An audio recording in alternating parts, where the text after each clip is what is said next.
The Things We All Carry is a podcast about first responders and their stories surrounding trauma on the job.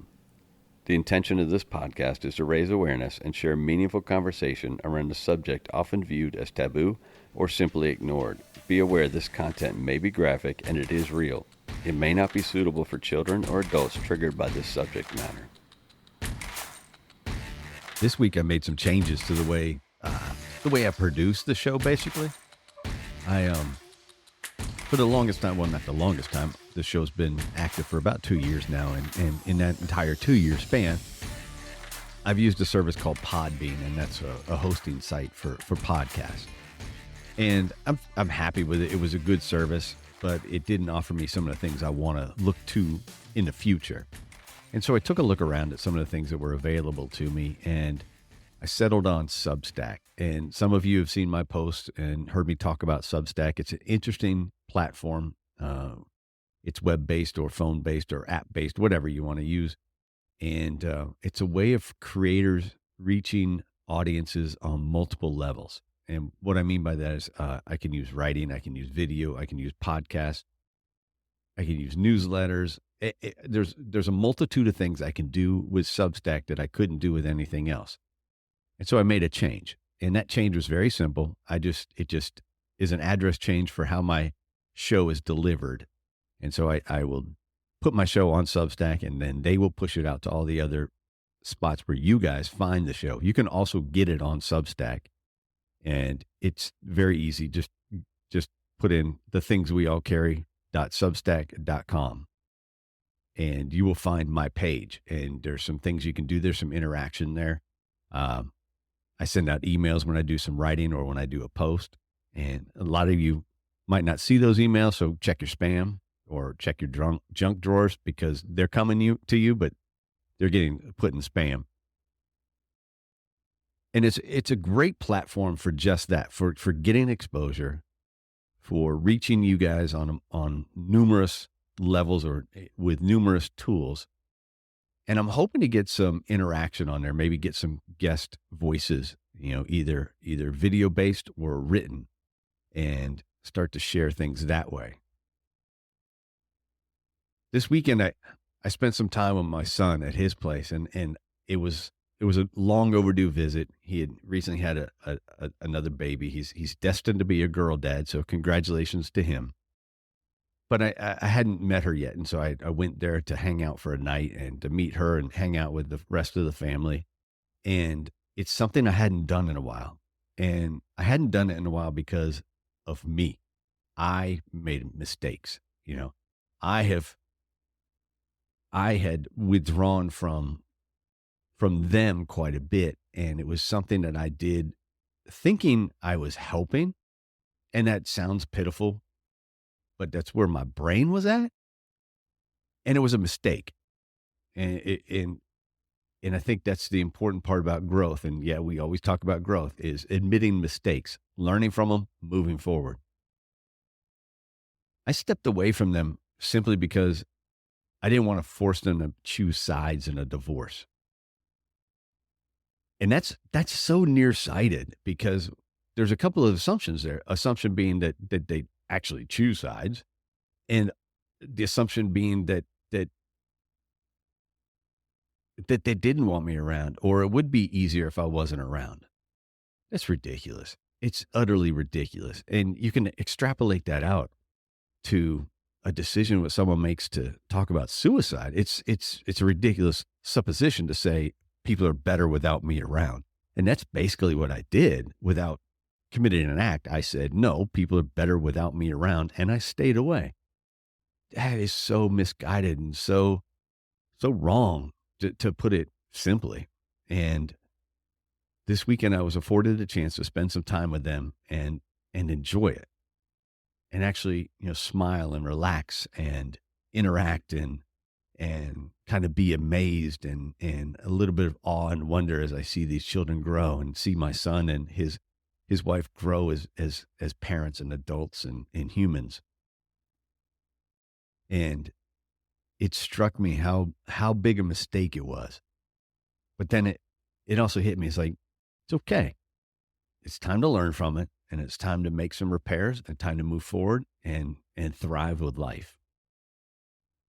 And so that's where I am now. I wrote about it, and like again, it's on the Substack, it's on the blog. I wrote about it yesterday, and I don't know if I actually got all the words out that I wanted to get out, but I was struggling with words. I was struggling with thoughts. I mean, I've been doing that for a while now, and I'm trying to get around all those blocks. And so yesterday I knew I had to write. So I sat down and I kind of forced myself to pay attention, which isn't easy to do these days. And so, like I said, you can check it out on Substack at thethingsweallcarry.substack.com. And it's the latest story. It was released on the 15th of April. I would love for you to take a read, comment, let me know what you think. And I'm looking for people to join in on this, to send me some writings and become a guest author, guest writer on my Substack, and share it with an audience. And again, generate conversation, generate discussion, and see where we go with it. I think that that's a big piece of community, is giving everybody else a voice as well. Not everybody wants to come on a show and speak to me for an hour and a half or 2 hours and just lay it on the line. I fucking applaud the people that do, because they're the bravest people I've met. But not everybody wants to do that. And there's just pieces you might want to write about, or maybe you want to write in totality. I don't know, but I want to give that platform for people. I want to give a voice in any manner that's necessary. And so reach out to me. Let me know if you want to talk. Let me know if you want to write. Let me know what's on your minds, because I'm trying to create a conversation. That's what this is. That's what this show is a conversation about human life. And we're talking about everything, the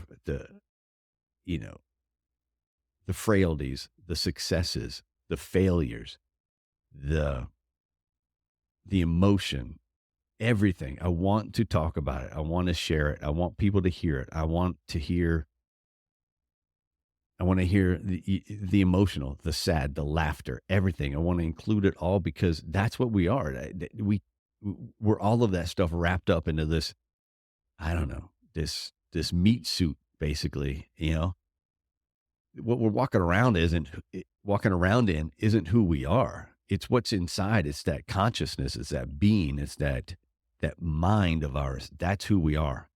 And I want to get to know that of as many people as possible, and dig deep and really explore that, explore the commonalities, explore the differences, and celebrate both of those. So once again, reach out to me. You can find me on Instagram at The Things We All Carry. You can find me on TikTok at the same thing, at The Things We All Carry. You can find me on Substack, thethingsweallcarry.substack.com. And let's just have a conversation. And I'm all about it. So join in. Let's make this community what it really should be. All right. Welcome to episode 115 of The Things We All Carry. Today I'm joined by Cody, and Cody came to me by way of Steven Sims, and Steven Sims was episode 102 for his personal story, and 106 was an episode based on neurodiversity and and Steven's experience in the school systems with his kids. Cody reached out to me and he said, I've got a story, and it kind of relates to Steven, and I'd like to tell it, and it's interesting because both of these guys were in Houston, and Houston is a massive fire department with a lot of problems, or had a lot of problems at the time. And they worked together at Station 55 in Houston, which was a pretty busy station. Cody was at Houston for 5 years when he decided that life wasn't for him. There were a lot of pressures. There's some traumas from calls. There's just added on with all the bullshit from,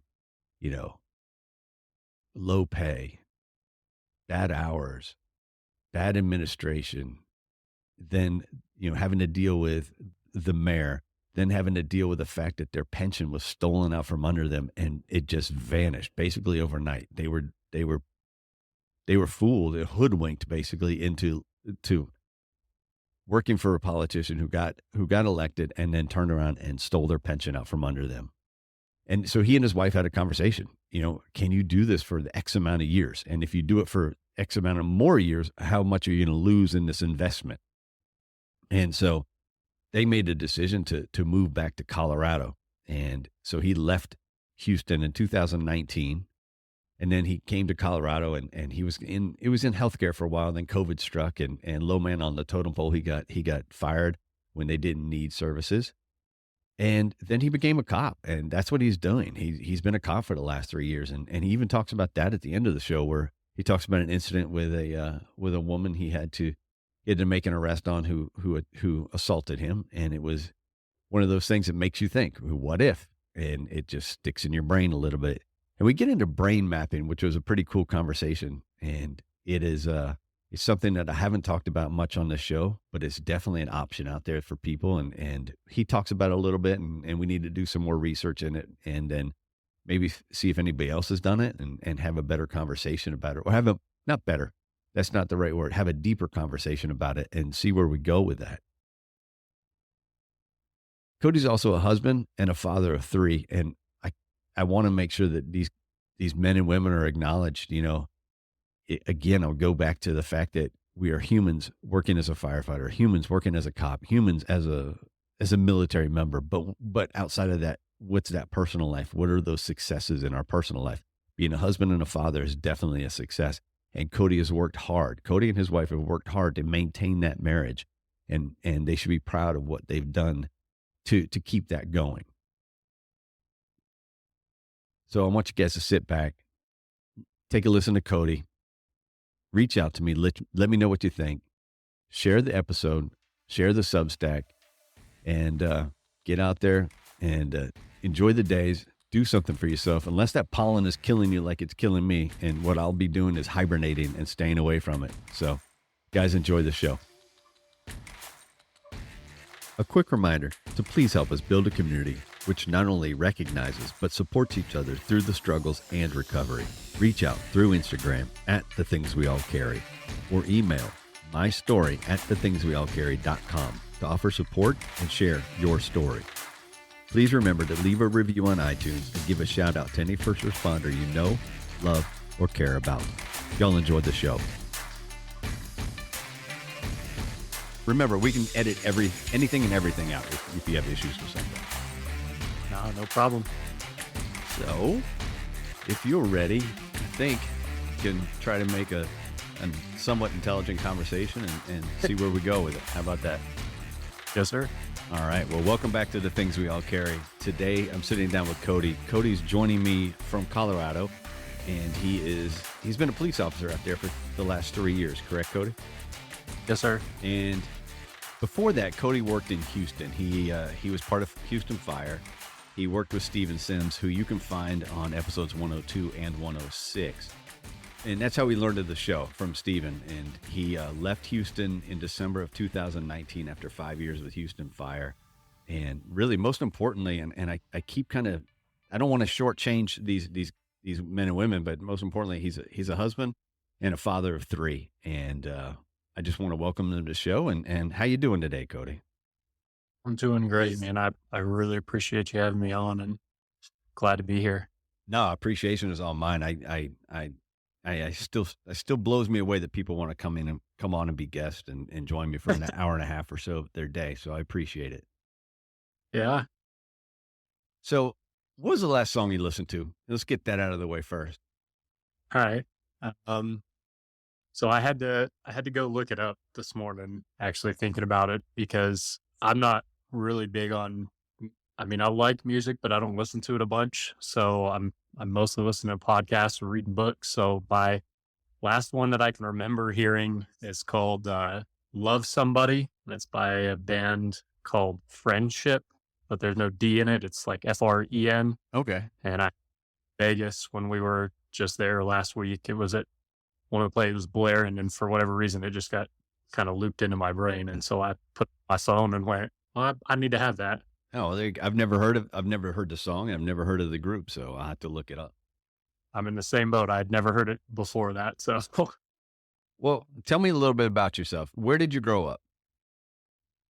uh, so we kind of bounced, not a whole lot, but I was actually born in Wyoming. I was born in a little town called Casper, Wyoming, Mhm. and I lived there for a few years. I think I was 4 or 5 when we left. Moved here to Colorado, and I stayed in Colorado for up until I was in 7th grade. And then my dad works. He does chemicals, sells chemicals to like oil rigs and all kinds of commercial manufacturing. So obviously, the Gulf Coast was kind of the end game for him. Getting down with big oil. Mhm. And so we left and went to Houston when I was in 7th grade, and I lived there until 2019, until we decided to make a move back here to Colorado. So So what was life like while you're growing up? What was your mom and dad married, divorced? What was yeah, the deal? my parents are married. They've been married since. Well, my wife and I kind of joke about it. It's kind of this back and forth story of whether they were married before I was born or just after born. My mom will tell it one way, and my dad kind of gives the look that we know what the real story is. So Right. they they stayed together, the whole time, and I've got a brother, and family life was really it was good for us. I give my parents a lot of credit in coming from kind of a nowhere town in Wyoming that you probably shouldn't have gotten out of. Uh, to where we lived in the Houston area. We lived in an area called the Woodlands, which is uh, it's super hoity-toity. Mhm. Real. Sims would make fun of me at the station all the time for living there. I had to punch in a code to get into my gated neighborhood and all these things. And they made life really good for us, and it went really good probably up until 9th grade or so, 9th grade, 10th grade. I met my now wife. Um, we got together, and she got pregnant early. I was a sophomore when she got pregnant, and that kind of just dramatically changed our lives. And then obviously, like my home life spiraled quite a bit. My parents and I really fought and argued, and they couldn't wrap their head around what was going on. And I was a dumb kid, and I couldn't explain it. So I ended up moving out and moved in with Kayla, my wife, and we we stayed together for a while, and then finally split up, and I had to come running home with my tail between my legs, you know, and kind of figure out my path for life, and then magically, super incredibly long story short, we wound up, meeting each other again, back together. She actually came and delivered pizza to one of the first fire departments that I worked for, and I saw that she was back in town, and we just reconnected, and we've been together ever since. So So 15 and you find out that your girlfriend's pregnant? yeah, Yeah, that's a one of that's a those. shock, huh? Yeah, it's probably my first real, I would say, experience into the trauma lifestyle. Yeah. Of figure out, where things are going to go from here and what your life is like. I played football in Texas, at a school that was actually pretty good at what we were doing as a 5A school. I think they're 6A now because they had to increase divisions because there's so many of them. Right. Uh, but I had the opportunity to go do a lot of really good things, and my wife at the time when we were in high school was and still is incredibly smarter than I am. She had a ride to be able to go to Texas A&M, and she was going into uh, engineering for oil and gas and some ag, and really wanted to do that. That was what her dad did, and we just kind of shoved that plan, completely the opposite direction, and wound up, where we're at now. Both of us working as first responders, and uh, just yeah, wild. wild differential in where our path was going to where we ended up taking it to.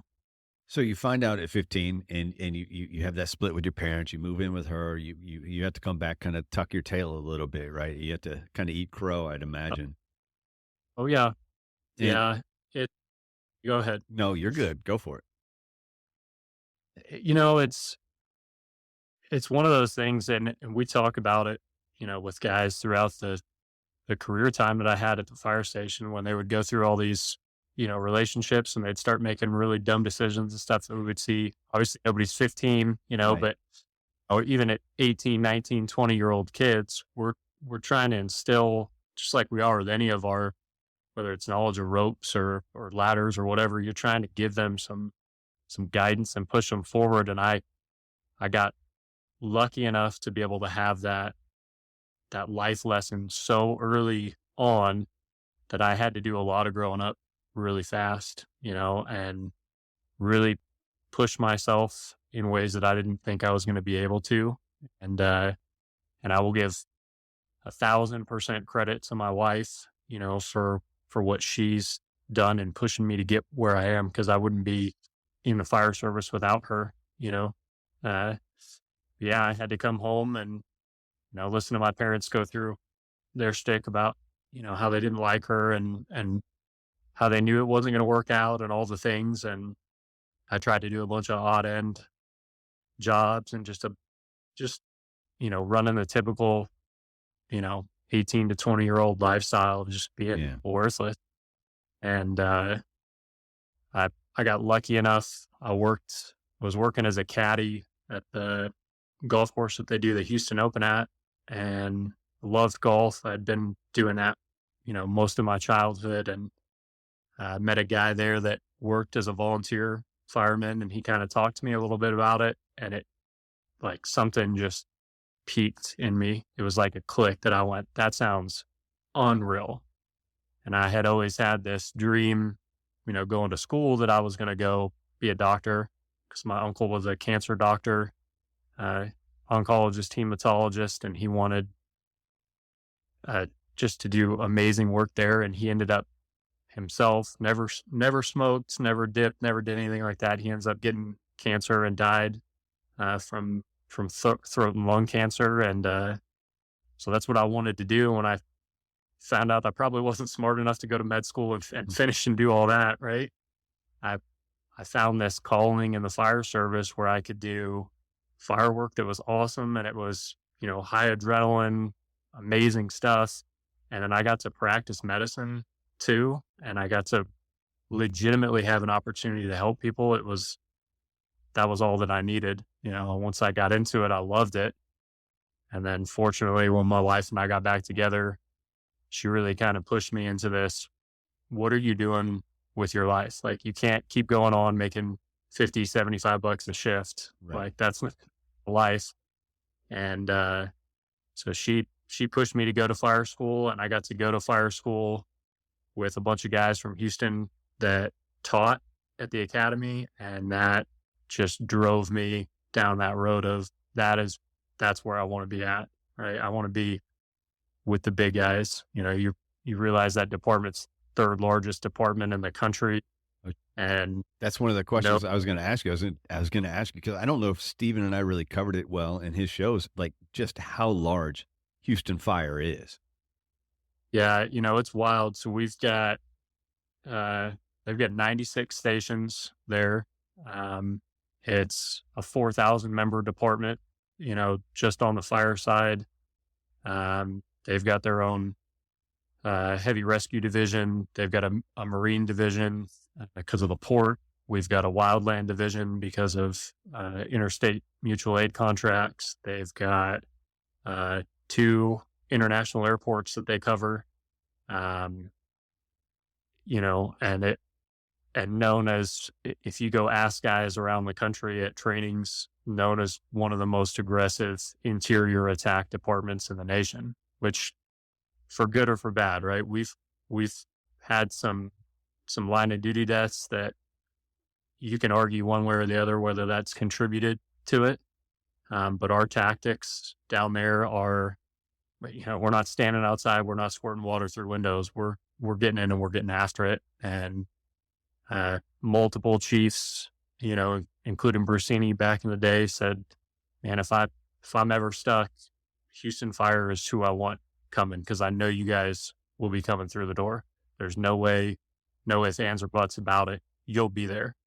So that was kind of had a little bit of little pride, a little bravado, I guess, in going. And unfortunately kind of made a name for ourselves too in the outside departments where people thought we were kind of assholes because we had that swagger when we walked. Well, I think there's a difference between swagger and just pure asshole, though. Yeah, there is for sure, but it wasn't apparent to me, until I got into the department when I looked around at the experience and the things that these guys were doing day in and day out, making multiple fires in a day. And, the station, when we were at 55s, me and Sims and some of these others, we're running, in the dozens to 20, upwards of 20 calls in a day in a 24-hour shift. It was like you'd never saw the station. You were there, but you weren't there for long, multiple, freezing cold meals because they got sat on the counter for hours. And I looked back at that when I worked, because like every Houston fireman, because of the issues that we had there, I worked a side fire department job. Wasn't fortunate enough to have skills as like an electrician or, a realtor or something like that to go do other stuff. So I worked a second fire job and, made $10 an hour working part-time gig. And I would go to these other places and I could see where that mentality from these guys was that we were just kind of dicks because we would walk in and it was the little things, right? It was loading hose the right way or rolling stuff up or having your gear set out or doing truck checks at a specific time or doing apparatus day and all these things that led us down the path in Houston of being ready because we knew it wasn't if it was coming, it was just when during the day are we catching the next box or when are we going to the next, cardiac arrest. I had days where we made 3 cardiac arrests in a shift and, other guys that I worked with at side jobs that they did that once a month, maybe. Yeah. It was just a different world. And once I got into that, I really, really took heed of that and understood that difference between, and I'm not taking anything away from those guys, but I had a guy that I worked with that had this great saying that I took hold of that was, there's a difference between amateurs and professionals. And at Houston, we call ourselves professional firefighters. So amateurs do things until they get it right, and professionals did things until they couldn't get it wrong. And that's how I tried to live in the fire department forever, was just be perfect as much as you can all the time. It's a lot of pressure at times, though, isn't it? It is, I think that's definitely what blasts, some of my trauma to me from calls and things that we've had. And not everybody's mentality there by any means. It's my own personal way that I've done that. But I guess coming all the way back to when this pregnancy and stuff happened, I've kind of felt like this failure in where I should have been or where I could have been. And what people saw in me and then where I ended up going. And I'm not discounting it. I love where I got it. I'm proud of it. And I'm so happy to be where I am. But I've taken a lot of that think internally and I've pushed that projected it onto my work in the fire service. And we have a rough call or I make a mistake and I beat myself down about it often, and think about it over and over again and try to not relive it, but try to remake that to where I can go, okay, the next time I'm not going to make this mistake. I can't do that because I have that understanding, whether it's right or wrong, that people's lives hang in the balance of almost everything that we do, and that definitely plays on some pressure for sure. Yeah, of course it does. So how old were you when you joined Houston, at least? So that was 11 years ago. So I was 23, All right. 24. And you had Uh, done some work for volunteer stations, yeah, yeah. and I and worked. you were some sort of a paid because you said you were getting $50 to $75 a day. Was that like a call status? No. So initially, when I started working, I worked for Magnolia Volunteer Fire Department, which is on the kind of north side of the suburbs of Houston. And right now, kind of comically, just because of how everything's shut down, they've got a ton of Houston fire guys that work there, or ex Houston guys, and they're a full time department now. But when I got there, they covered about 368 square miles with 6 stations, and they paid their volunteers $50 to $75 a shift, depending on what your rank was. Okay. I'm lieutenant, so I got that $75 bump, working per shift. Mm-hmm. Uh, and right when I started fire school, I got a paid job at Needham Fire Department, which was kind of down the road, neighboring territory, and they were right on I-45, right off the freeway. So the chief there, great guy, said, "Look, I understand you're in school, but we want you after you're done with school. So go to school. We'll pay you to come in and do work. And you can't go interior until we get you done through that stuff. But we'll get you there." And once I got my cert, they paid me, and I worked full time with them, making shit more money than I've ever made in my life at that point. And I thought it was great. I was making like you know $38,000-$40,000 a year, and thought I was living a high, Just rolling in the dough.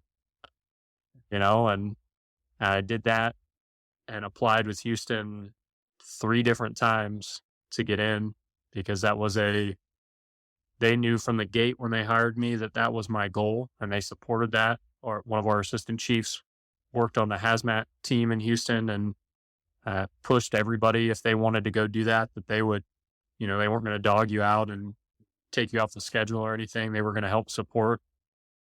And so we did that. But at that time, when I was applying with Houston, man, it was so much different than now. They're begging people to come in now. And when I applied, I had 3,000 people apply with us. We took our test, our written test was at the George R. Brown Convention Center, and it was 3,000 people for, less than 100 slots to get into the academy and go.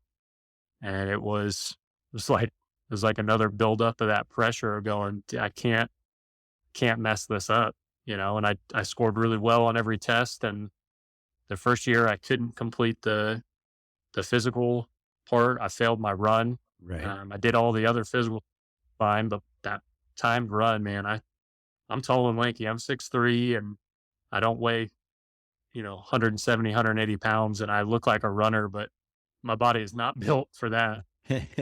So it took me some time to get back in and do that. So I got in and did it.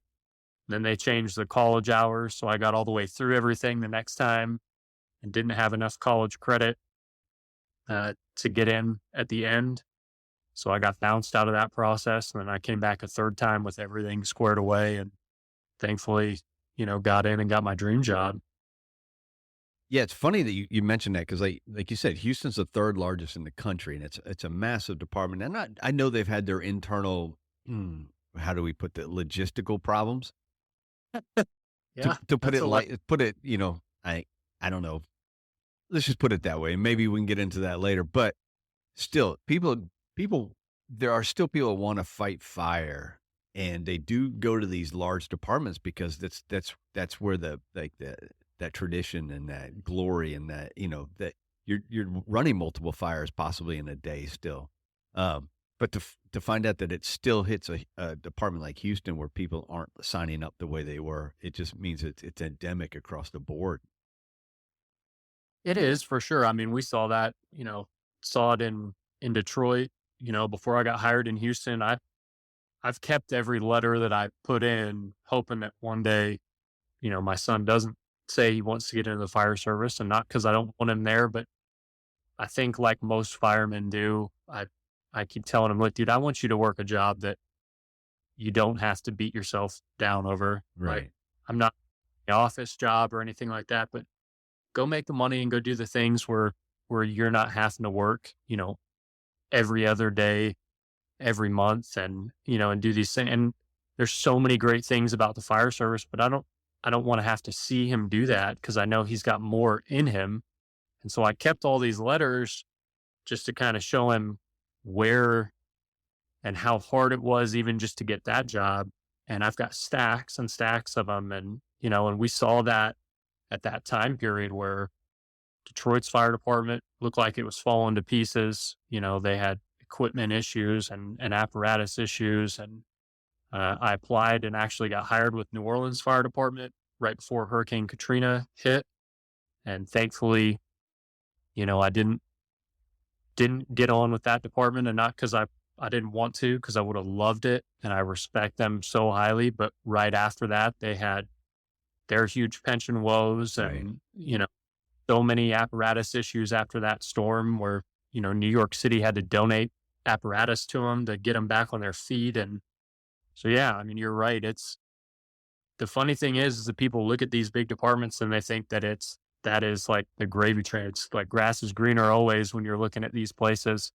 And then you get in and you realize, some of the pumpers I rode on when I rode at 11s, our pumper was the oldest one in the fleet. It was like a 19 or 20-year-old pumper, and it was not a reserve. That was a first line piece of apparatus with like close to 300,000 miles on it. Jesus.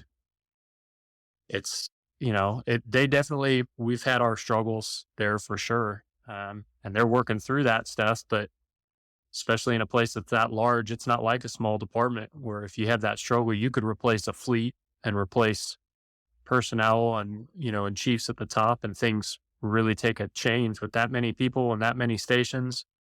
It's systemic, Yeah. So you spent 5 years in Houston in the fire, in Houston Fire. Let me speak English here for everybody.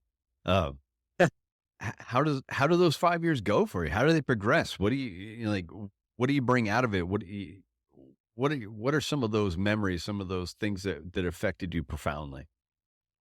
I mean, Houston was like, I don't have anything but high things to say about that place. I loved being there. Now I'm biased to an extent, right? Because like I said, that was my dream gig. Like that was the place that I wanted to be at. So once I got in, I was incredibly proud and still am to have worked for that organization and some of the people I got to work for. Great, great guys. Most of the stuff that I've pulled now that I try to use, even in the job that I'm in now, is talking to guys about that kind of, grass isn't always greener, kind of mentality, and make people understand that everywhere that you go, people are bitching and whining and complaining about stuff, right? That old saying that firemen only hate two things, and that's change and the way things are. Right. You can go any place in the country and people are complaining. And when I got there, that department was functionally in shambles. It did a great job of running calls day to day. We never missed out on serving citizens, but internally, it was a constant battle against the city, against the mayor's office, against state legislature, so many things that went on behind the scenes. And,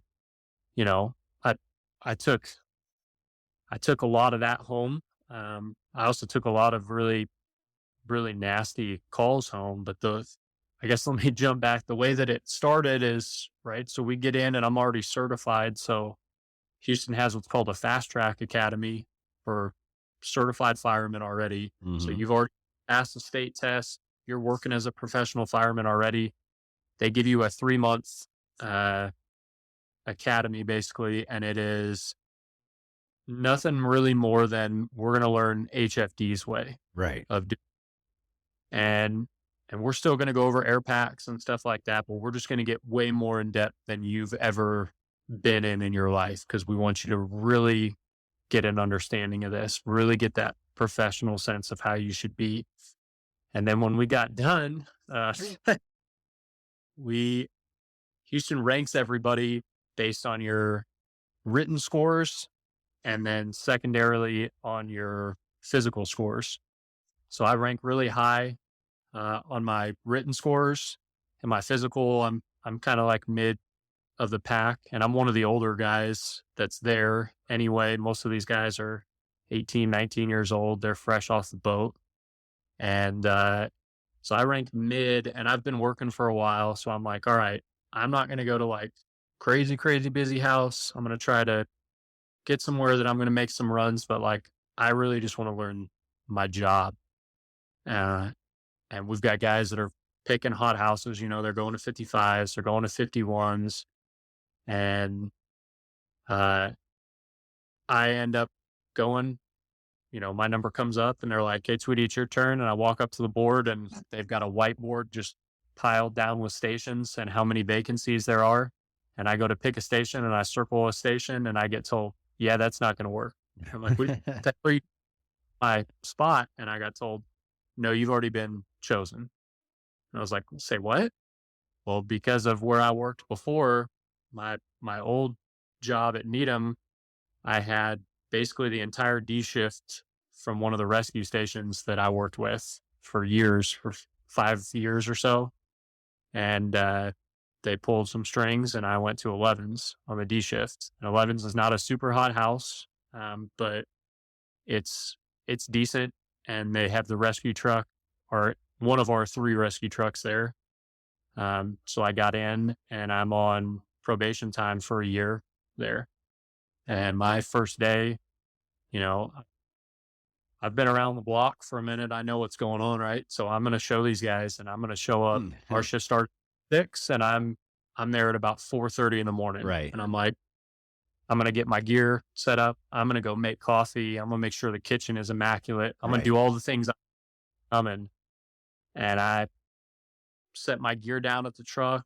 I go to like real quietly go through these double doors into this long hallway that leads into the kitchen. And when I walk in, there's chairs lined up on both sides of this hallway.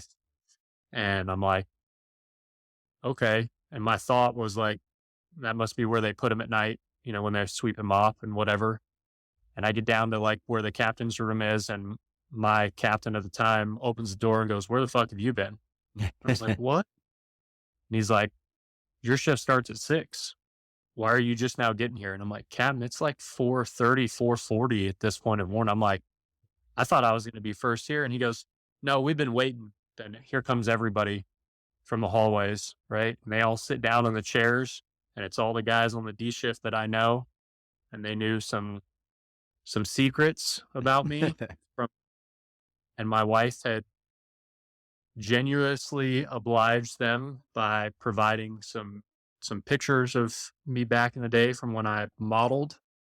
And they made me go out in the bay and grab my gear and walk up and down this runway that they created. I mean, 100 times over, and that was my introduction into like, okay, guess you're not as big shit as you think you are. Yeah, the firehouse is a way of making you human. Yeah.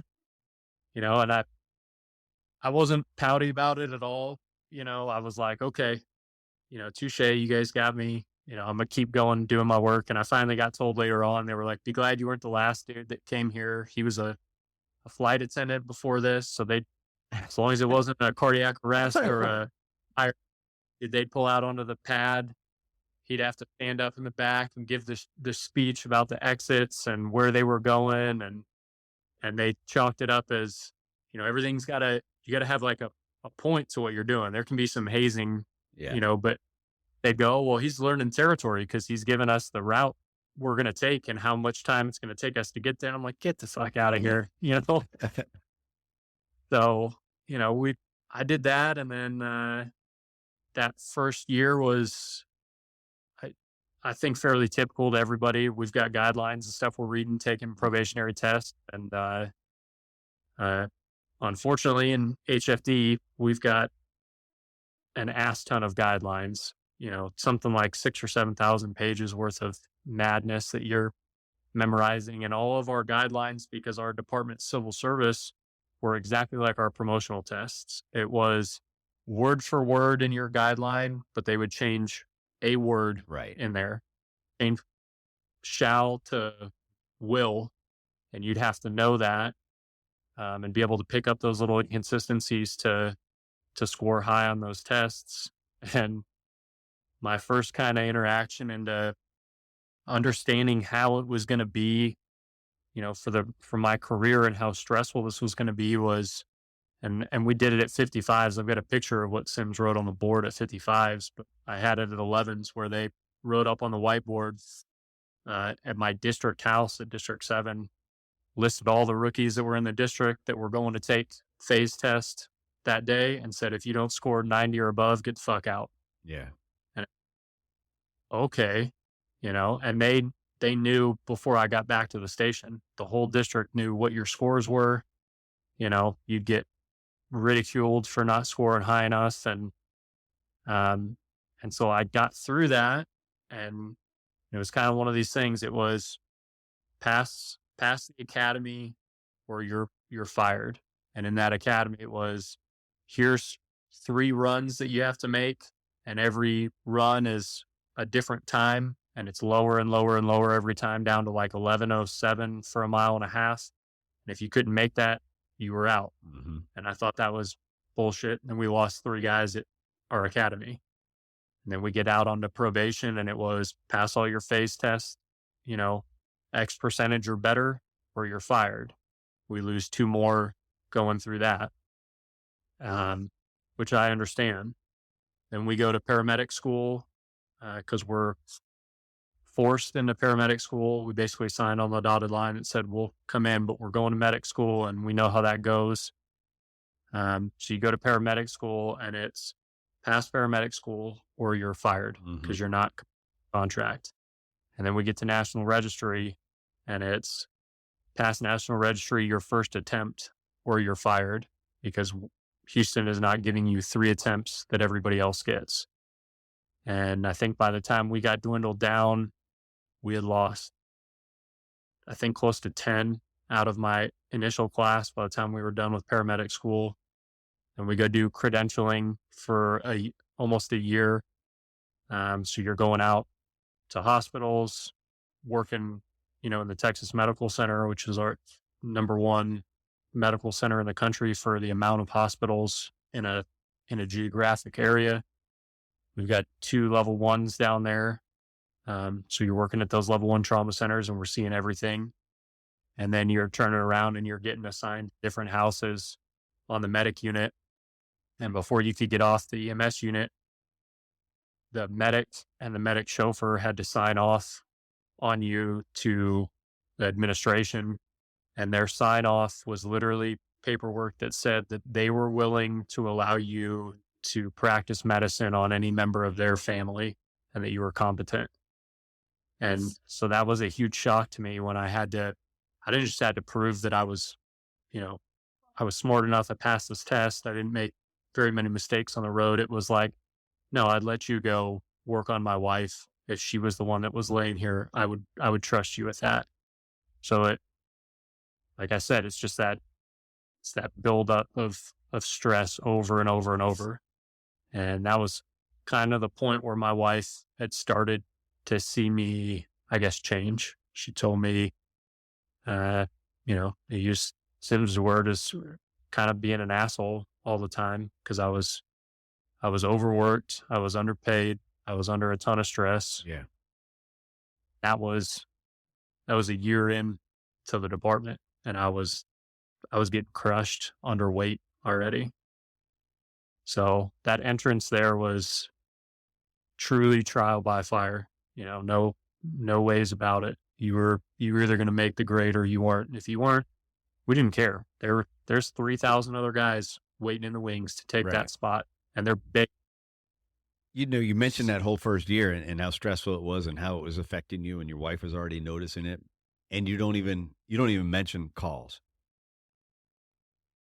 Yeah, I mean, that was just our regular stuff, right? So, when I got out onto the unit, and I had worked for a while, so I had seen stuff, and what I didn't understand, and I don't, everybody, whether you're going to a therapist or you're talking to people at the station or, family at home, everybody's got a different way that they do it. But I look at mine as like this plate of like how much I can eat trauma wise. And I can eat enough. And at some point, like I'm just going to get full and I can't.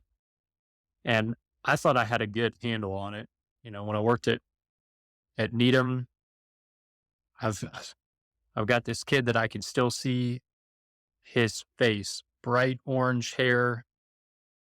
He's about 2.5, and he walked away from home out by one of the rivers we've got there and ends up walking into a body of water. He ends up drowning, and we did a search and rescue for him. And I got to this place, and like, to make this long story short, like I kept begging to get out of the river and to go to this kind of pond that was next to the area. And I didn't know why.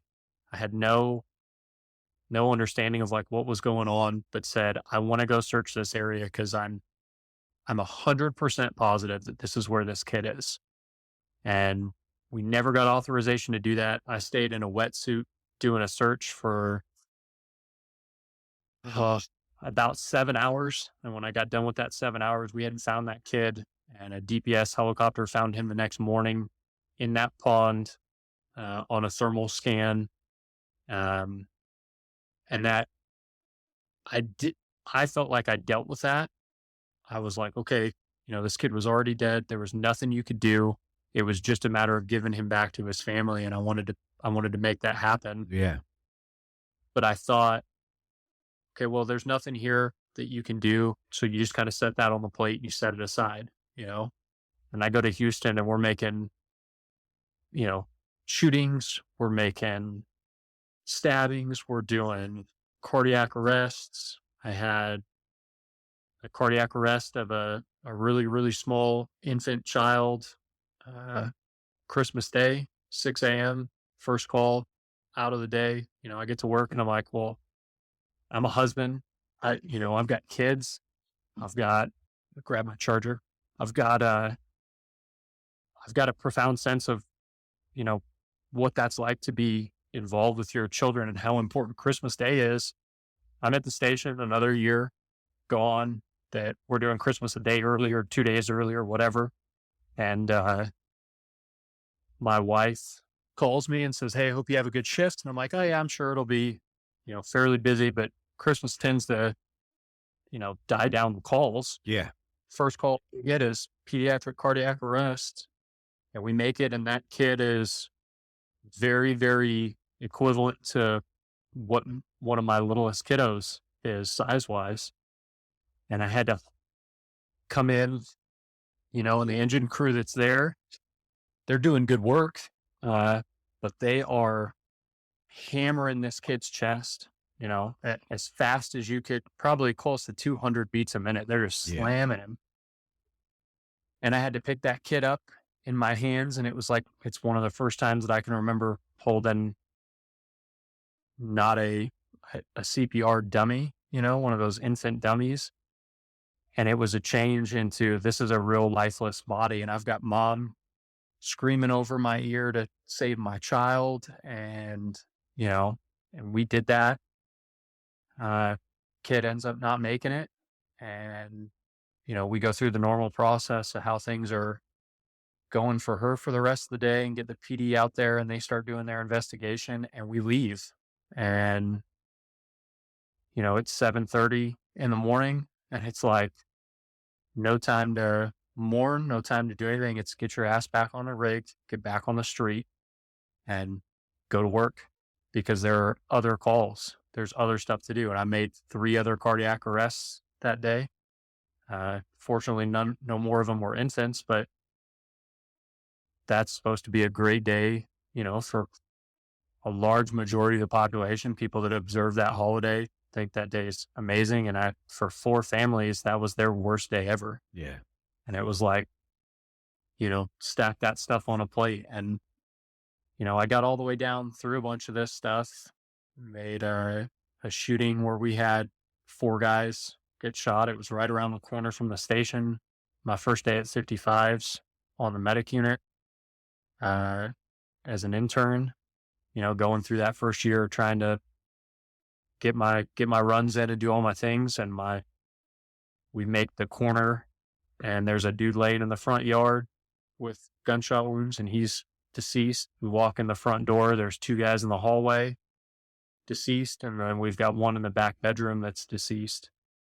And I will never, ever be able to get that smell of fresh blood out of my nose. Yeah. That real hot just happened and it was a lot of it, and I looked around at all that stuff. And when I finally went and did, counseling and stuff later on in my career, I had a poor counselor that I had said, you understand that, like, as I went through these incidents one after another, she said, you've got literally an entire career's worth of stuff built up here. Yeah, And right. you've never dealt with any of it. And that was kind of my first understanding of my plate had been full for a long time. That was what my wife was seeing, was watching that build up and watching that change in me, watching my cynicism come up where I used to be happy and smile and have hobbies and do things that I didn't want any of that. I didn't want human interaction. I didn't want anything but to come home, eat, sleep, sex, go back to work.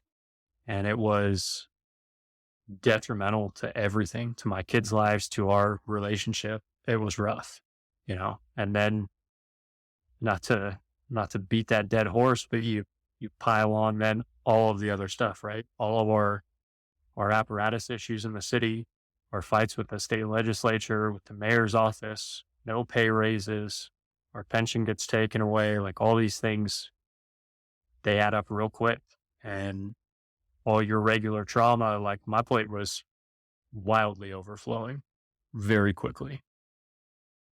So that was going to be one of my questions, because you said at the beginning of that, you said, I see it as a plate, and you stack on your plate as much as you can. And then you get to a spot where you can't stack anymore. And I had to assume you just got there and you found your way to therapy, or what happened? How did you get to that therapist? Well, so I'm at 55s. I've been there for a couple of years, working with Sims, working with literally, I mean, he kind of mentioned it in his deal. We had probably one of the greatest crews that you could have. And we were getting our ass handed to us every day, and guys were coming in, hating life every day. They loved working at the fire department, but like Houston has this odd way. I don't want to say it's odd. It's the Houston way of doing things. We've got, at my house, we had a ladder, an engine, a medic unit, and an ambulance. Right. And so you rotated through all those apparatus as a firefighter. So you do a day on the engine, a day on the ladder truck, a day on the ambulance, and then you go back through. Well, as medics, we only had 3 of us assigned to that house as firefighter paramedics. So we would do day on the medic unit, day on the pumper, day on the medic unit, day on the ladder truck. And we'd do that over and over again. But if you had one guy call off sick, or you had the chauffeur call in sick, it was medic. And it seemed like that happened often. So kind of the way I get down to this point is like, I'm getting beat down. I feel like I'm doing 90% of my days on the medic unit and 10% of my time fighting fire, which is what everybody wants to do, and I was going home angry and frustrated and upset. And then my wife and I ended up having a problem in our marriage, because we weren't connecting and I was just being a dick. And because of that insecurity and that non-connection, I basically, in a nutshell, got told I wasn't the one that she wanted to be around, and that crushed me. And I did kind of what I think what most guys would say they wouldn't do. They're going to be strong and they're going to be like, all right, well, if you don't want it, walk on. I got on my hands and knees and I begged for her to stay. I love her to death, and I couldn't see what was going on. So we agreed that I would go try to do some counseling. I got fortunate. Hey guys, quick break right here just to check in and thank each of you for listening to the show. Your support has been paramount, and I appreciate all of you. I have one request, though. I need you to share the show with everyone you know. Help me get the word out and spread these stories as far and as wide as we can. While you're at it, please leave a review of the show wherever you happen to listen. Feel free to reach out to me at any time to share your story, to talk, or to pass on suggestions. Let's get on with the rest of the show. A group within the department that was one, head psychologist, and then 4 or 5 guys and gals that were going to University of Houston. They were almost completed with their doctorate program, and they would help. They had their licensures already, or their certificates. I don't remember which one. I think they're getting their certificate first, and then they're able to do sessions and talk to us, but they only dealt with the fire department. And so I went to this group and I started having some sessions, and for a while, it felt like it was working. I didn't realize, like I said, that my plate was full. It was overflowing.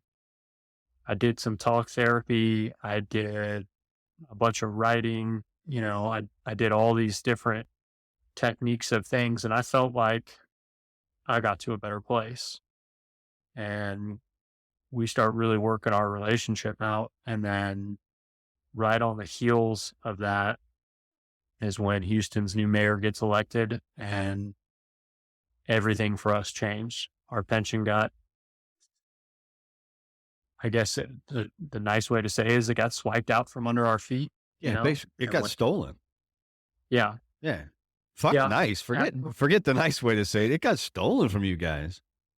Yeah. And it's something that's been happening, right? They have been after that fund since the early 80s, 82, 83, and had multiple lawsuits, multiple injunctions filed. And Houston had this real lucky kind of cat in the bag thing in the background that was, we had a state law that when they dwindle it down is basically, it's called meet and confer, where they were required to have both parties, the city and the relief fund or pension fund, turn around and agree to any changes to contributions or anything. And because they could never get us to say, yeah, we're good with it. Right. They could never have it. And the only reason the city wanted it is they wanted to lower the contribution rate, to lower the debt that the city had, and they wanted local control over that fund money. And they did it with the cops, and they did it with our municipal workers, our trash guys and stuff. And when they did that, both of those funds went into the toilet. And we said, well, there's no way we'll do that. So we had been 13 years with no pay raises. We had multiple contracts that never got pushed through. And by the time I left the city of Houston, we were 5.5, 6 years in, no contract. We're working for the same wages they were working for before I even ever got in. Yeah. No cost of living increase, no nothing. And so we piled that stuff on, and we got told there's no way that they'll get to your pension. They've tried it before. State legislature always falls back to that. Well, the new mayor that we elected used to be a state legislator, and he had a lot of powerful friends. And, dumbasses like us in the fire department, we went and block walked for this guy. We knocked on doors, we wore the yellow t-shirts. Yeah. And he gets elected, and it wasn't a couple months. He had that thing out from under our feet. Yeah. And it was a landslide vote when it got taken. And that was kind of that final straw. I'm dealing with traumas from work.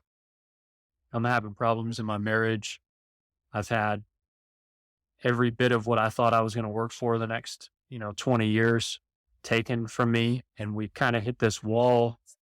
My wife is, like I said, she's way smarter than I am. So she understood the You stay into 10 years and you're vested. You're not getting any money back if you leave. So at that point, you're stuck. Like you're staying until you retire. If you left before 10, you could go elsewhere. You'll get your contributions back. You'll be able to kind of start over. And at that point, I'm nearing 30 years old and I'm going, I don't know that I can do that. Like, I don't know that I can survive another academy, that I can do all this crap over again. And then what happens? I'm doing the what if game. What if we wind up in the same spot? And it was like, do you want to fight for this or not? And she didn't push me into moving or leaving the department, but opened my eyes to what was going on between the department and the city and me and everything else. And it was like, you could be home and you could be healthy and you could be happy with your kids and your wife, and we could make this work. You could stay in this job, you probably wind up, another statistic, probably wind up divorced. You probably wind up barely seeing your kids, and a little bit of pension money you have, you're going to now split that, 2 ways. And, we had this long conversation and it was like, all right, let's go.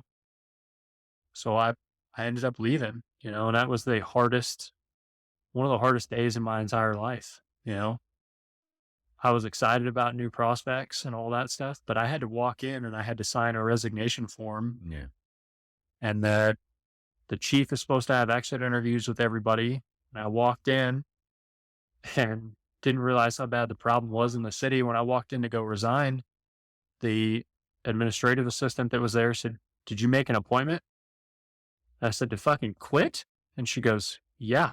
And I was like, "No, I didn't make a goddamn appointment. Like, I'm coming in to sign papers and I'm out." Yeah. And she went, "Okay, well, let me figure out if we can accommodate you." Because there were so many guys leaving that they literally were scheduling it out for the day. Right. And so I did that, and the chief was out in the hallway and I could hear him, when she walks out with my paperwork and goes, "Hey, we've got another one leaving." And he goes, "What's his rank?" And she said, "He's a firefighter paramedic. Do you want to have your meeting with him?" And he goes, "No, I'm good." And she goes, "Okay." He said that his last shift, my last tour would have been Christmas Day and 2 days after Christmas. And she goes, he said that he's willing to work that tour, and then the next week would be done. That would have given them the 2 weeks, kind of typical job stuff that you would do. And he goes, "No, you can tell him he can fuck off. We don't need him." And I left, and I don't know if he knew that I could hear what was going on, but Right. those guys didn't care, in admin. And that really hit my brain, like all the little memes and all the things that you see that are like, admin doesn't care about you. HR's not really there. They'll fill your place. They really could care less. Nope. They wanted to keep people, but dude, we had went through, winning a lawsuit, losing a lawsuit, having the pension go away. Just before that, the mayor before that, we were doing rolling brownouts through the city with them trying to, get control of the pension. They were trying to use all these tactics, and it was like, how much can you pile on these guys before they say enough's enough? Yeah. And so I left, and it was, like I said, it was really hard. And I left my family, I left my wife's family, in Texas. And her conversation with me was, "Well, where do you want to go?" And I said, "I don't even have a clue what I'm going to do." And she asked me if I would want to move back to Colorado. We'd come up here vacationing all the time and loved being up here. And I said, "Yeah, let's do it." So I found a job up here, working in the administration side of a hospital-based EMS system. They took my experience, from Houston and what I had done years prior to that, being an EMT, and said, "Man, we'd love to get somebody, big city experience, real world time to come on and help." And I took this job, and it was great. But I fell into that greener grass trap, Mhm. right? I saw corporate entity, $7 billion nonprofit hospital system, nothing will happen there. So I went and COVID hit, and like most places, they start laying people off, Yeah. and they laid off healthcare workers, and it was first employed. Yeah. And so I got bounced out of my high paying position, and I was literally spiraling. We had just bought a house up Yeah. here, in a pretty expensive state, and went, fuck, now what do I do? And I applied everywhere under the sun, and unfortunately I didn't have my IFSAC seals, so it wasn't going back to another fire department. And we found this deal at the police department. Longmont was one of the fire departments I had applied to because it was a lateral program at first, and it just didn't work out. I just couldn't. They weren't busy. I kept thinking, man, I'm going to come here and I'm going to die of anxiousness. So the fire department thing didn't work. They had an opening in that city as a police officer. My wife said, would you want to do this? And I went, not a fucking chance. Like, I want nothing to do with that.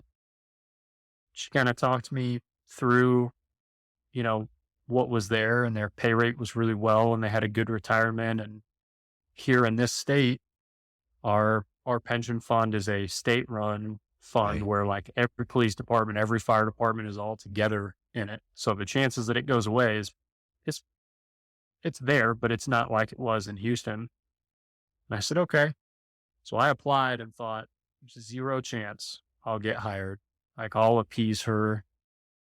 Applied with it. I end up making it through all the steps, and then kind of get really excited about it and go, okay, I want to do this. And then where am I at?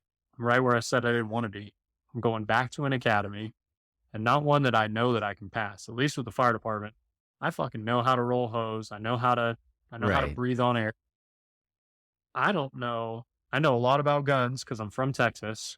And outside of that, I don't know about police tactics. Right. I don't know shit about the law. And it's like studying for a promotion test. It's tons of memorization, and, it was just wild. So So it's kind of how I get where I was there. and how do you find yourself as a cop? I mean, do you enjoy it? Is it I, I, it's kind yeah, of it's I such a do. change of pace. It's, everybody that I talk to, and mostly it's firemen and paramedics, because I still hold my certs as a medic and as a fireman. And so if I get the opportunity to, I'd probably jump back to fire in a fucking heartbeat to go back.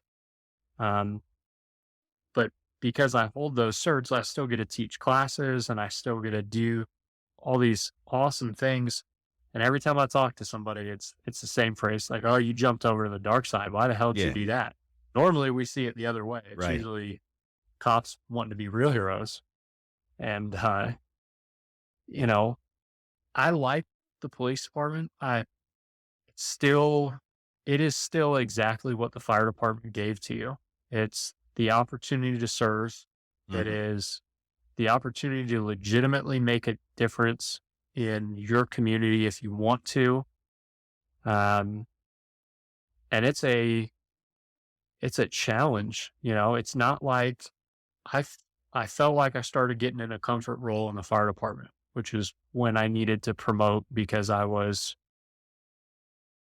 knew what I was doing. Like, Mhm.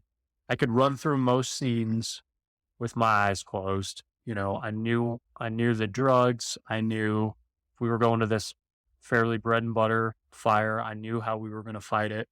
I get into this job now, and it's like every day I'm learning again. And I love that, but it's a struggle. Right.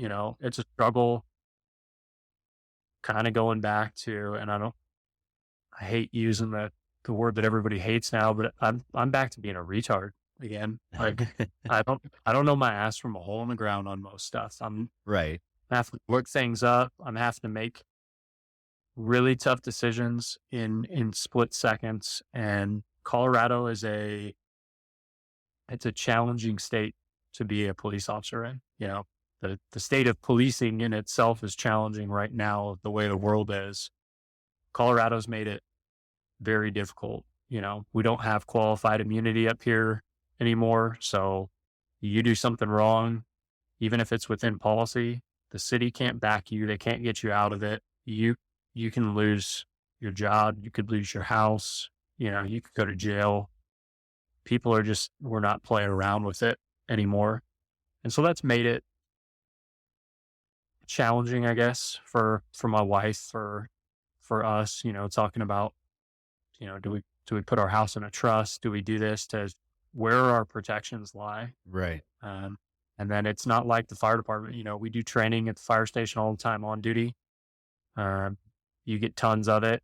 The police department is between regular shifts work, between court cases that I have to show up for, testimony that I've got to go give, and then trainings.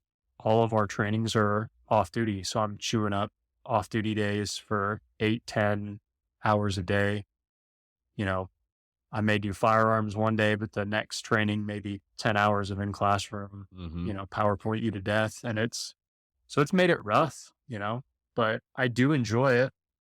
I'm hoping that, one of these days I can find me a good fire marshal's job or something that combines the two of these worlds that I love and pieces me out in that. And I get to do both things.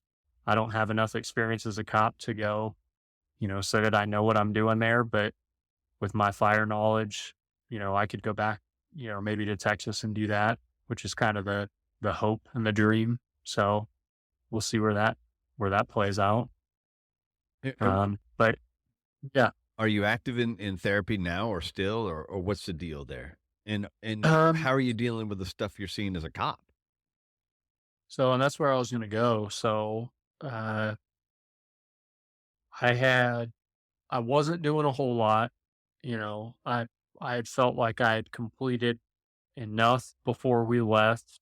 I got myself to a good spot, and then we made, this massive change. You change states, you've changed careers, you've done all these things, and we were happy. And I was in a place that outside of the winter sucking when it's cold, and so many people that live in those cold areas know what I'm talking about. But you look outside here and it's beautiful every day. I have this amazing mountain view every single day that I wake up. Like, it's hard to not be happy. Right. On the flip side of that, you're spot on with it, is I still have traumas that I'm dealing with on the police side, right? I would say most notably, the thing that kicked me back into some type of therapy is I had an incident where I got stabbed at work. I got super lucky here. They have a bunch of specialized assignments in my department, and so I got on with the traffic unit, which was great. Loved doing the traffic side. And then in the midst of me doing that, I've got a bunch of people that I love working with, that I went to the academy with, that I did other things with. And I heard these guys go out on a shoplift call on the north side of the city. And I was taking my lunch. I got my body camera set down on the car seat next to me, and it's turned off because I'm snacking in my car, and I'm driving a ghost marked car. So I've got no light bar on it. All the graphics are like gray on gray. So it's real hard to see. And they say this shoplifting suspects walked out, untold amounts of goods, but they think it's like an entire basket full, entire cart full. And so I'm close, and I heard the two people that are going, and I said, well, I'll go help them out, right? Like, that's not a traffic thing by any means, but so I got on the radio and said, I'll roll through the area, see if I see your suspect, and roll through, nothing. So I'm like, fuck it, back to lunch, drive down the road a little bit, and I catch a glimpse of this lady that just does not look right. She's wheeling a shopping cart. And I said, can you give me the description again? And they give it to me. And I went, fuck, yep, that's the chick. So I tell them I'm behind her, and I just kind of slow rolling. I'm trying to wait for people to get up in that area so they can handle their business and I can go back to lunch, you know, with or whatever their madness of this call is going to be, to in Colorado to end up writing a freaking basic ticket, probably a petty offense for what Right. this amount is.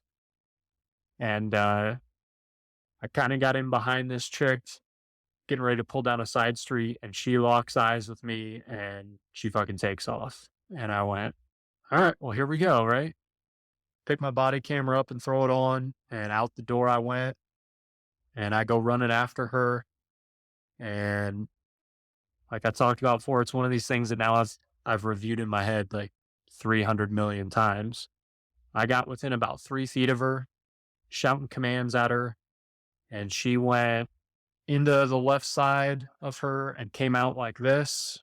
And she pulls about a 12-inch butcher's knife out, unsheathed it, and I didn't realize what was going on. I saw the sheath come off and my brain kind of went, oh shit, that's pointy, and I Yeah. tackle her to the ground, trying to stay away from that thing. And as we're going down to the ground, she had stabbed me low on my right side, down underneath my med kit, ended up cutting me. I ended up getting a little scar on my hand was all that stayed from it, which is fortunate, and I'm on top of her holding her down. And the question that I got for quite a while after that was like, well, why didn't you shoot this lady? And our qualification here, the very first thing that we're doing is hand up in front of you with a target about 2 feet from you, and it's off the hip, 2 shots to the body, 1 shot to the head, and you're backing up, literally simulating the exact scenario that I'm in. And my brain never even went to my gun. And that beat me down for a while. And I went back with detectives and we watched that video. And I think the entire incident lasted about 1.4 seconds from time of contact to having her down. And from when she unsheathed to try to stab me, it was like 0.38 seconds. And they're telling me they're using force science and all this stuff and saying, look, dude, you got 0.33 seconds is your blink. Like, you didn't have time to register. So I thought that I could deal with that stuff and I was doing okay. My wife and I ended up going through a little bit of an issue between the two of us over last summer, personally, and we don't know if we're going to wind up staying married or not. And I finally went to somebody and I said, look, dude, between what just happened with me and her, thankfully we've gotten our stuff figured out. And now this incident, like, I've got to go talk to somebody. Yeah. And they said, well, before you go do talk therapy and all that stuff again, let us recommend something else. And the State FOP Lodge up here has a brain mapping center, which is awesome.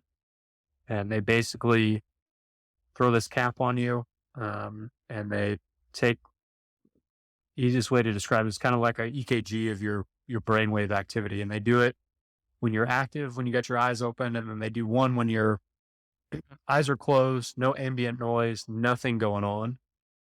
And they measure waves on me, and I had some significant increases on it, way higher than the norms should be. And so I think their normal protocol, give or take, is just a little over 10 sessions for people to go through the brain mapping itself to actually get treatment. And my protocol suggested I do 20 sessions because of how high I was. And it's nothing invasive. They throw the same cap back on you. And then this time they stimulate parts of your scalp and it draws blood into that area. Right. And the concept behind it is they draw blood into this area and you get blood and oxygen into areas that are either underworked or extremely overworked, and they can lessen or increase some of those waves depending on what you need. Like my anxiety level showed 50, 51 is like high, and I was at 84 on it. So we've been working, doing some of those protocols for me. And as I've done that, I talked to other guys that did it. I talked to our SOP president, who's actually the state president here in Colorado, and he had nothing but high recommendations from it. I guess that's why they got it down there. They opened up an entire wing at the FOP lodge, like at their union hall for um, that treatment. And I've done it, and I'm going to be honest, it has changed the way that I felt within a few sessions. Like, more than talk therapy, more than anything else, it literally, it was like I had areas in me that were just dead, that didn't want to come home and do a whole lot. I was so worried about where my marriage was going to be at and where work was going to be at. If I could I contact another suspect? Could I do anything? And all that stuff, almost like a light switch, it almost just went away, right? My wife says she sees me back to who I was pre Houston, like when we first got married. Energetic. I like getting outdoors. I'm not watching tons of TV. I'm not sitting on the sofa or the recliner. We have really long conversations now about all kinds of stupid madness and all the serious stuff you should be having conversations about. Right. And I'm interacting with my kids, and I'm in love with life again. And that's the first time, probably, I don't know, 10 or 12 years worth of first responder work that I felt really good. It doesn't mean I'm not still talking to people. And, I've got guys and gals, one girl in particular that I went to the academy with, that we're really tight, and we talk about stuff. And I've tried really hard now to change that mindset that I have of taking a whole lot of anything home from work. I still talk about my day, but I'm not bringing up all the bullshit. I'm not bringing up our next CBA agreement or this call that really sucked or all these things she doesn't want to hear about, you know? And over time of, I think, doing both of these, I've heard a lot of things that to me are real similar, in both professions. I hear the guys at both places have said, stuff to the effect of like, "Oh, you must be married to my wife." And I listened to that forever and like laughed and giggled about it and went, "Yeah, that's hilarious." And then now looking at it from a different point of view, I'm like, you're not married to the same people. They're married to the same Exactly. fucking person, right? Yeah. We are I don't want to say issue, but we are the issue. You're the same in every profession, in every station, at every building you walk into. You're always on edge, and you may not feel like it. When I walked in and my anxiety level was up, the lady that did my brain map said, "This is the issue we have with you guys. Your speedometer is at, 85, 95 miles an hour, and it's there all the time. And that's just what you feel like is normal. So you don't feel anxious. But comparative to what we say, quote unquote, the normal populace looks like, you guys are, 9,000 RPM all day, every day. And even when you shut it down, you're down to like 4,500, 5,000. Right. You're still cranking, and I was going to bed with nightmares of this incident and, leaving my kids behind and having to have somebody get into my vest and pull that letter out to be able to give to all 3 kids and my wife. And like, it was hard, but like I said, as I've done this now and I've started to listen to guys and girls talk and I'm hearing these things, I'm like, we're all doing the same stuff. Yeah. And whether you're getting treated for it or not, I understand there's a stigma to it. There's a fear of like, I don't want to lose my job. I don't want people to think I'm going bananas or that I can't do work. Right. The truth is we do all this maintenance, right? You go to the gym, you try to eat good food ish, the fire station kind of sucks that out of you sometimes, but you're you're trying to do maintenance all the time, and you're not going to do maintenance on the one piece that's your critical decision maker. That's allowing you to do fire flow calculations. That's Right. allowing you to do medical math when you've got the pediatric dying in front of you. That you're going to go, I'm too afraid, or I'm too proud. I'm not going to go do that shit. You're crazy. Go in, get some kind of work done, even if it's just maintenance from time to time, so that you're not going home and we're not having the fucking dishes in the sink aren't clean. Yeah. There's your argument. You know, I I can't get uniform and stuff washed, or what did you guys do while I was gone the whole time? Like the spouses, the girlfriends, the boyfriends, those things are not the issue in this job. We've got to, it's why I like your platform. It's why I like what you're trying to do with your life, is we've got to get to that point where it's even less than a stigma, right? This is a normal part of functioning job levels for people. As you've got to go talk, you've got to get help, you've got to take, whether you're working at the volunteer department or the professional fire department or the police department or as a nurse, like, you have trauma. You've got, exactly like your thing says, you've got these things that we all carry with us. You've got to learn the right and the wrong ways to deal with that. And everybody is different. I'm not telling you if you go do brain mapping tomorrow, like, that's your in. But what I'm telling you is, if you're not doing work on it, before you know it, it's caught up to you and it's changed your whole life. And there's very little that you can do at that point to try to self-correct that. It takes months and months of time and effort. And, you know, I've definitely noticed that brain fog, not remembering, oh, you told me 2 weeks ago we were going to this place with the kids, or, this person's birthday is here, or all that stuff is going away once I've started to do this stuff and once I've really put in the work. So, I know I made that really long, but I cannot push hard enough for people to take that, look at those ABCs of your life. If you want to put it in terms firemen and medics can understand, is, we do that airway, breathing, circulation, that head to toe piece. Start looking at yourself head to toe, and going, is my head in the right spot? Am I there? Do my feet rush home, when I want to be home? Do my arms get big enough to hold what's here and hold my family and, what's important to me?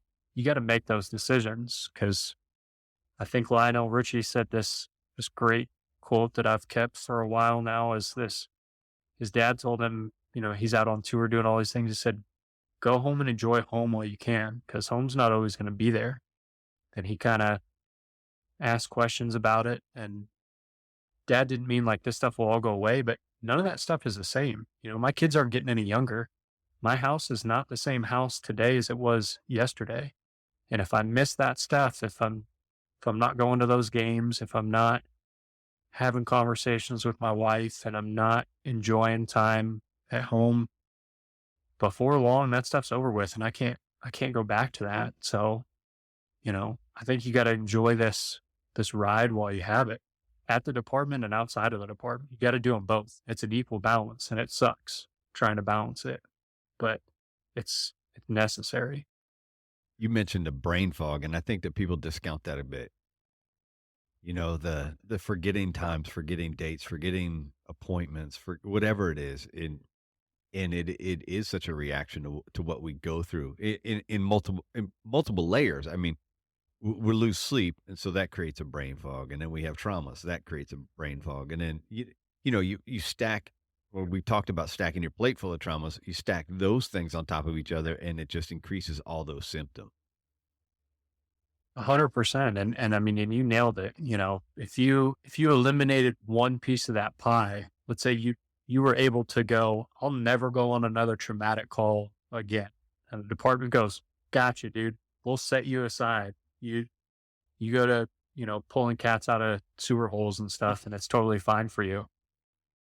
You're still dealing with not getting sleep, Yeah. which, we've done studies on across the board medically, and people are still not paying enough attention to them. You're not looking at what decreased or raised or normal cortisol levels do to you. You're not looking at what it does to your testosterone levels as Yeah. a guy. Yep. All of these things play this part. And that's what I talk about when I say you've got to do that mental maintenance. You do it with every other part of your body. Like, good sleep is key. The trauma response that you have is key. Dealing with it somehow. You guys talk about it at the station, you talk about it at home, you do whatever, write it down in a journal and burn it. I don't care. You got to do something. But just thinking that you can just scroll through, and there's plenty of guys that do it, right? Like when I got into Houston, I saw those guys that went on a call, you come back, you're fine. Yeah. You just move on to the next day. Those guys weren't dealing with anything, and it's not that they needed to necessarily. They weren't outwardly showing what's going on, but like I said, when all those conversations are the same, everything at home seems like it sounds the same for most people. I love that you agreed with the date piece. Like, I'm terrible at it, and I was terrible forever. My wife would tell me something. We'd have literally, we just had this conversation 2 days ago, and I can't remember any of the fine details, Finances, I wasn't good at managing because I had a million other things on my plate, and whether it's guys or gals, you want to start scaring yourself into where it goes. It'll start affecting you in every way. It can affect your sexual health at home. It makes it to where you guys aren't connecting. It's everything. And you're 100% right. It's all those pieces together. Yeah. And don't discount what you kind of slid in there about the testosterone for men. It's something that we don't pay attention to in the fire service, and we need to, because this job lowers our T levels, and there are ways to raise it, and there's medication that is available to you, and it will make a world of difference for you if you can get your levels to where they need to be. So get tested. I got tested right before I left the fire service, and I'm going to test again when I'm 6 months and a year out of the fire service. I don't need to share numbers, but I didn't need medication, and I just want to see where it goes. I want to see how the consistent sleep, and Jesus Christ, I wish I could show you my Garmin and show you the sleep I get away from and you've seen it, you've experienced it. Once you leave the fire department, you're like, I just slept for over 8 hours, and I didn't have to set an alarm. My body's like, okay, I'm rested, time to get up. And it's an amazing wild. thing. Yeah, I had, we talked about it when I first came home with Kayla, because I can remember, I know not everybody's department is the same way, but I can remember literally a handful or a couple handfuls of times ever at 55s in the years that I was there, ever sleeping all the way through the night. And it was probably the worst sleep that I got, in all honesty. Yeah. I didn't sleep 8 hours, right? I'd fucking wake up every hour and a half. Like, my body would go, holy shit, what happened? And then I'd go, we screwed up. We'd run out to the truck. You'd make sure you're not riding the button still. Yeah. It's like, I'm in service. God, I can't believe nobody's moved. And then you'd lay back down. And by the time morning hits, everybody looks like they got run over with a dump truck. And guys would be like, hey, how was the night? And you go, well, I slept all night, didn't turn a wheel. And, and fight through trying to drive home. And, and then I got here, and I slept, sleeping consistent through the night, working day shift at the police department. But even before that, when I was doing admin stuff at the EMS agency for UC Health, dude, I was working 9 to 5. Like, I could come home, have dinner, have my interaction, go to sleep. It was fine. I had terrible sleep for a while, because my body it was the lightest noise would wake me up. I'm doing all that. And then now I think I would I would look like one of the new rookies at the station. I would fucking struggle getting up. Like, my body's not built for that now. Now that Yeah. I've gotten regular sleep, I'm like, oh, this is what it's supposed to be like. And you're Yeah. right. Like, I sleep. My body's up at 6 every morning with no issue. I just wake up and my wife's like, you should go back and take a nap. It's your day off. And I'm like, I can't. Right. Before, dude, you wouldn't even have had to tell me. I could fall asleep in the bathtub. Yeah.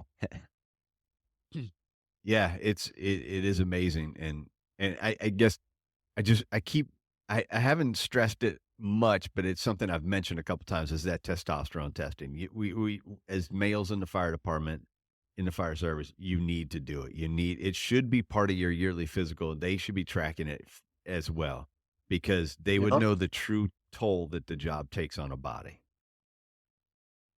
I don't disagree. I mean, I think, being a medic as long as I have and looking at people is you should be getting blood work done all the time. Yep. You should be getting it done, whole, complete panels, see where you're at, figure out all the things. Because if you exclude those little pieces of medical stuff or you exclude the mental health side of it, we run upwards of 6, 7, 800 times the risk for certain types of cancers. You've got, there's so many things that you need to be so aware of in this job. And we talk about them all the time.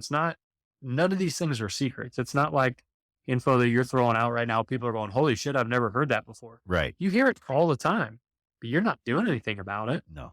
And you won't until you get that shove in that direction. Your captain gets cancer. Yeah. Like Sims's crew had at 55s right before he gets there. And it's like, no, everybody takes this shit way seriously. Gear gets washed. You go get checked out. Like, we're not doing that again. But it's like everything else in our job. It takes the catastrophe before the change. And even then, you still have those diehards that hold out. They're like, no, it's still not going to happen to me. It happened from something else or predisposed or whatever it is. And so you still have the people that swear that they don't have to do it. You don't have to do it. There's still the people out there swear that your gear doesn't it doesn't leach out of your gear. And we all know that that's bullshit. So anyway, there's so much that you need to check on and take care of as if you're going to remain in the fire service. But that testosterone is a big one. And I think I wish people would test it more often. Yeah, I would agree 100%. So let's get to the last two questions. When was the last time you felt a sense of awe? So if I'm being honest about it, the most recent time would probably be listening to Sims's first podcast with you. Yeah. He's one of my best friends and he's a great dude. And he sends me all this stuff all the time, sends me his Substack deal that he's writing, cause he's like, oh, you helped push me into this. I want you to read it. Tell me what you think. And I'm like, all right, cool. We're talking all the time. We're sending each other bullshit over text message, but he sends me this text and it literally has got no words in it. It's just this link to your show. And I had listened to your show a couple times before that. And so I was familiar with what went on and I went, I wonder how the hell he's on here. All right. So I go listen to it and I knew everything that he talked about. Right. So I was in my cop car by myself, parked in a parking lot, going back and forth between calls and listening to this and trying not to cry my eyes out, hearing my buddy, crushed, and just the few words that he spoke about me from somebody that I highly respect. That was my moment of awe, of not understanding and not realizing, just reaching out to somebody, just noticing those few little cues that I noticed from him, and we didn't even really have to talk about it. We had just enough there that we had this understanding that like, I knew what was going on. I would help keep some of that off of him. And to hear him talk about it and to hear him say that that was massively important to him, Yeah. that was an awe-inspiring moment to me. And it didn't make me feel, good about myself or something. It just made me feel great to understand that you could really make an impact on somebody if you just paid attention. So It's funny you mentioned yeah. him because as we were speaking, I snuck a screenshot and sent him the picture, and his reply was, "That's my guy." So he knows you're talking to me right now. So Love that guy. yeah, he's an awesome human. He's quickly become one of my favorite people, and every once in a while he'll pop up, and I'm like, "How do you know that I was thinking about something?" And he sends something Yeah. along the line. So he's a pretty cool dude. All right. So Yeah. what about a book? What book do you want to suggest?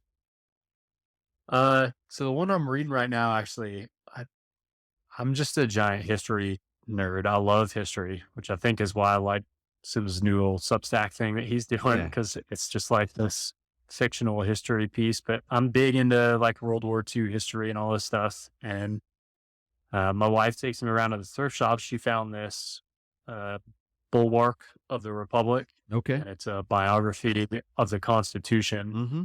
And the one that I've got is a 1937 edition. It's a first edition. And it's just amazing to me if you're looking back in our history of like this book's written basically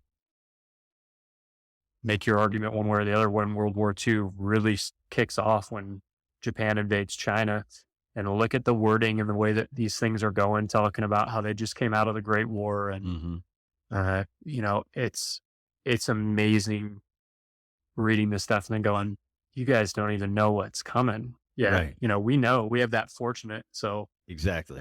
if you're into history stuff, this is a cool way to understand how the Constitution really got written and how it transferred all the way up to that 1930s era of, where our country got in right before you would have massive change that changed our country forever. So it's entertaining. It's a rough read because it's dry and it's history, but I love it. Right.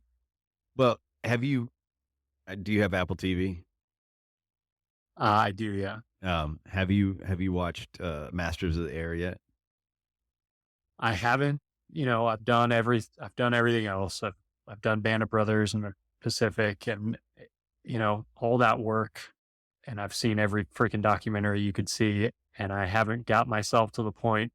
I'm like a little kid. Like I need to be able to get sat down, silence, and, get my popcorn or whatever, but like I have to be able to really pay attention. And unfortunately lately I just haven't had that opportunity. But I think that I started it and it was on a whim. I was kind of, let me see what it's like. And because I know it's not a documentary. It's from a fiction standpoint, or it's from a novel standpoint. And I'm absolutely hooked on it. It's so well done. So if you get a chance, they do give so it a try. good. I'm going to work on that for sure. And then, have you ever listened to Hardcore History? Oh, dude, I literally right now, I told you, I don't do tons and tons of music and stuff. And I'm on the 4th time now of me listening to the series right now, specifically dedicated to the Japanese. So from him. Supernova in the East. Yeah. Yeah. And I love it. And I recommend it to everybody. And I've listened to every one of them he's got, from Kings to Genghis Khan to this stuff. I love it. But my only hatred about it, and I get it, is there's so much to have to build into that series to do 6 freaking hours on it that it takes forever for us to get a new one. And I'm on the edge of my seat going, what is the next thing we're going to talk about? Yeah. And he's got if you haven't been, World War I Museum, he has an amazing immersive experience there where they go through a lot of that series of him talking. And it is, you walk in with VR goggles and headphones, and you're in the trenches, and you go through like an entire day being in the trenches. Dude, it is wild. Where is that? And It's at the World War II or World War One museum. I'm pretty sure it's in DC. Oh shit. Okay. And it's incredible. I will. I'm Yeah. going to search that out as soon as we get off of here because I'm 45 minutes south of DC. So Yeah, well worth it. Very cool. If it's still up and running, it's awesome. I'll do a search. Hey man, I appreciate it. That conversation was fantastic. Yeah, absolutely. I appreciate it very much from you as well. And I will keep in touch to let you know when we're looking at dropping this one. I'm thinking it'll be a few weeks because I got a few waiting to get out. But yeah, as soon as I know, I will let you know, and then we get kind of prepared for it to be dropped. All right. Absolutely.